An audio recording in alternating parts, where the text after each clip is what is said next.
দর্শক, ঘূর্ণিঝড় রেমালের খবর সংগ্রহে বাগেরহাট উপকূল এলাকায় আছেন আমাদের সহকর্মী পার্থ চক্রবর্তী। এই বিষয়ে কথা বলার জন্য আমরা যুক্ত হচ্ছি তার সঙ্গে। পার্থ, প্রতিবারের মতো এবারও ঘূর্ণিঝড় রেমালের আঘাত থেকে আমাদেরকে রক্ষা করেছে সুন্দরবন। তা এই সুন্দরবনের ভেতরে ঠিক কতটা ক্ষয়ক্ষতি হয়েছে এর কোনো তথ্য কি আপনি পেয়েছেন?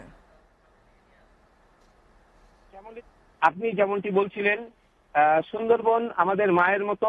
প্রত্যেকবারই উপকূলবাসীকে রক্ষা করে এই সুন্দরবন, এবং সুন্দরবনের যে প্রাণীকুল, সুন্দরবনের যে গাছপালা, এরা আমাদের রক্ষা করে থাকে। তবে আমি কিছুক্ষণ আগে কথা বলেছিলাম সুন্দরবন বন বিভাগের বিভাগীয় বন সংরক্ষক মিহির কুমার দোয়ের সাথে। উনি আমাকে জানিয়েছেন যে 39টি হরিণ মারা গেছে এবং একটি বন্য শুকর উদ্ধার করা হয়েছে।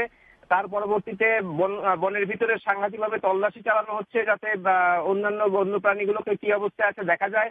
তো আমরা আরো যেটা জানতে পেরেছি, 17টি হরিণের মধ্যে ছেড়ে দেওয়া হয়েছে। তবে এর থেকেও ভয়ঙ্কর যে তথ্য, সেটি হচ্ছে বনের ভিতর মিষ্টি পানির প্রায় 100টি পুকুরে লোনা পানি ঢুকে গেছে।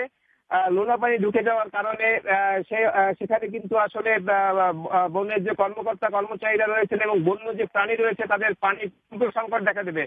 কারণ আপনি জানেন যে মিষ্টি পানির পুকুরে লবণাক্ত পানি ঢুকে যাওয়ায় কিন্তু আসলে সেই পানি খাওয়ার অনুপযোগী হয়ে পড়ে। আপনাকে এই জেলার আরো একটু জিনিস জানিয়ে রাখি।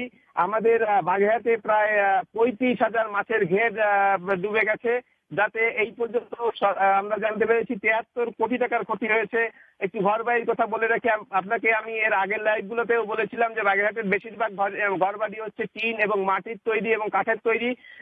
সেখানে প্রায় 10,000 ঘরবাড়ি পুরোপুরি বিধ্বস্ত এবং 35,000 ঘরবাড়ি আংশিকভাবে বিধ্বস্ত হয়েছে।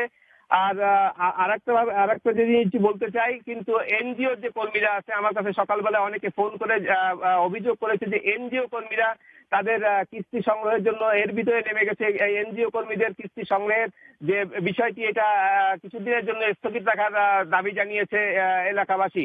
শ্যামলী।